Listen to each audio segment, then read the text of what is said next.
Hey everybody, I haven't made a video in a really long time, so I wanted to hop on here and just do an update video and let you know what I'm using as my primary planner and new things that I've been into. So this is my primary planner right now. It is the Spade Wellesley in black. A couple videos ago I said that I was done with the ring bound system and I needed to go back to the basics, and obviously I'm putting my foot in my mouth right now because I'm using this and I've been using it for a couple of months now. But what I found was that it wasn't the rings per se that was my issue. It was just getting way too wrapped up in the decoration and needing to have what is like quote unquote new in the planner community.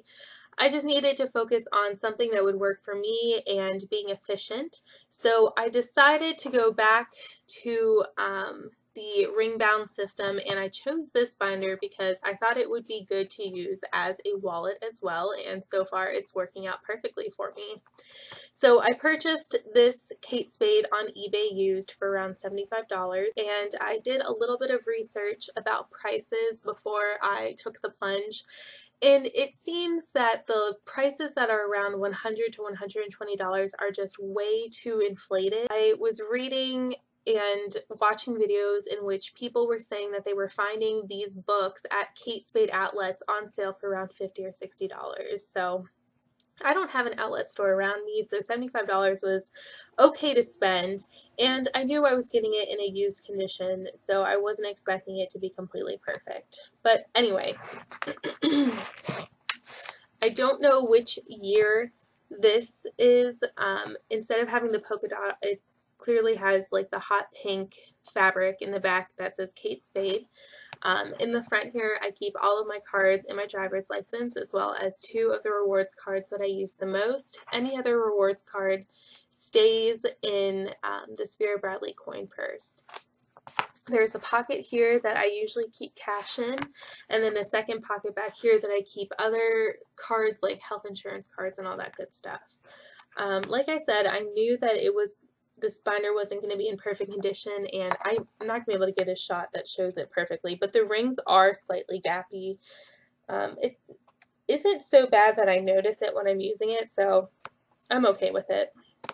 So staying true to what I just said about being simple as far as my planner goes, all of my sections are undecorated. They're not like a pretty planner per se. They're very functional. The dashboard is about as decorative as I get. So after the dashboard, I just have a file of facts cover page, and my first tab is one of those, #1 tabs from File of Facts, and that's just that personal information page in case my binder should go missing. The next couple of tabs are all from Kikki.K, as well as the inserts. The first one is a monthly view, and this is what my monthly view looks like. Very simple, very functional. No sort of decoration. The fanciest I get is color coding, but I cannot keep myself very strict about color coding, so it's kind of just all over the place. Because December is the last month and I didn't want to purchase more Kikki.K inserts. I do love Kikki.K, I just didn't want to spend the money. I bought one of those planners from Barnes & Noble. I think it's Punctuate. I had a coupon, so it was like $7, and this is what the monthly view looks like. After the monthly view, I have the weekly view, and again, very simple, not very exciting to look at, but it works for me. The next 3 sections, I'm not entirely sure if I'm going to keep them in my book because I have yet to use them, and that's addresses, birthdays and anniversaries, and shops and restaurants. And they just have the Kikki.K inserts that each view or each section came with. Haven't used them yet, so I don't know if I'll keep them. But then again, I've been really busy with school recently, and maybe I just need time to play around with my binder. So the next section is to do, in it, like it's titled, I just keep to-do lists, and there's actually only 1 in here right now because as soon as I'm done with the to-do list, I rip it out and I throw it away. After that is the expenses tab, and I have a top-loading envelope that has receipts and another laminated dashboard because I keep a sticky note on the back side of this that just tracks like due dates for bills. And then I have a ledger. This one's blank because I knew I was going to be making this video and I didn't want to show that private information, but I have a ledger for each of my credit cards as well as my bank account just to keep track of what I'm spending, where I'm spending. The next tab is the number 2 tab, again from Filofax, and this section is just random miscellaneous lists. And I'm not sure if this section is going to stay in this book. I'll talk about that in just a little while. But this just has random lists and information that I have. So I had a Black Friday list. It's blank on the opposite side, so I kept it in. Ideas for my Filofax/Kate Spade layout, and then just really random stuff like songs that I don't want to forget about, books that I need to review, Filofax videos on an index card, and then lists for video games that I play.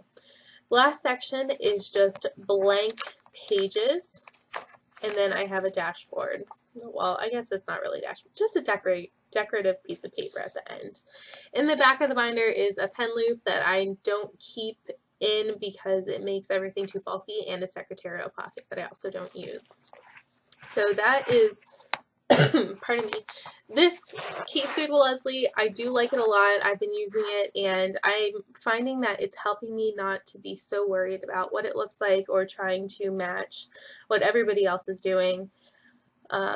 Better for my bank account because I'm not buying a bunch of stuff all the time and I'm not obsessing over the layout. I'm just worried about if I'm remembering what I need to do. So the second book that I had up here at the beginning is this Chic Sparrow, Mr. Darcy. It is in the personal size in the burgundy color. And this is a recent type of book that I stumbled upon on, I guess, YouTube. Yeah, I started watching a couple of YouTube videos that mentioned Chic Sparrow, and I just fell in love with how this leather looks. First and foremost, it's named after Mr. Darcy, and Pride and Prejudice is one of my favorite books, so anything Mr. Darcy, I'm going to be a sucker for. And it is a traveler's notebook style journal, and the leather does ding up pretty easily, but it's beautiful. I love it, and I do not regret buying it. I'm still trying to figure out exactly how I want to use this journal, so it's pretty plain and bare bones right now. Just bear with me. It's a deluxe style, so there are pockets in the front, and there's a secretarial pocket in the back as well as a pen loop. And right now I just have 3 journals in it. These are from Target, and they're kind of cute little things. Like it says lists, the second one says ideas, and the third says notes. And I like the layout of these books because it has an area for a title, and I don't know, well, of course you can't see it because the elastic's in the way. It has bullets on the side, I'm not sure if you can see that, to make it easier to list things out. So right now I'm just using this first book as a to-do list book, more in depth than the to-do list in my Kate Spade. Things I need to remember, things I'm trying to accomplish while I'm on break from school. And I haven't used the ideas book or the notes book yet, but again, I'm trying to figure out exactly how I want to use this, but I don't regret buying this little journal at all because it was absolutely lovely. So that's it for now. Thanks for watching the video, and I hope you guys have a great day. If you have any questions for me or would like to talk about anything, of course, make a comment in the comment section and I will respond. See you later. Bye.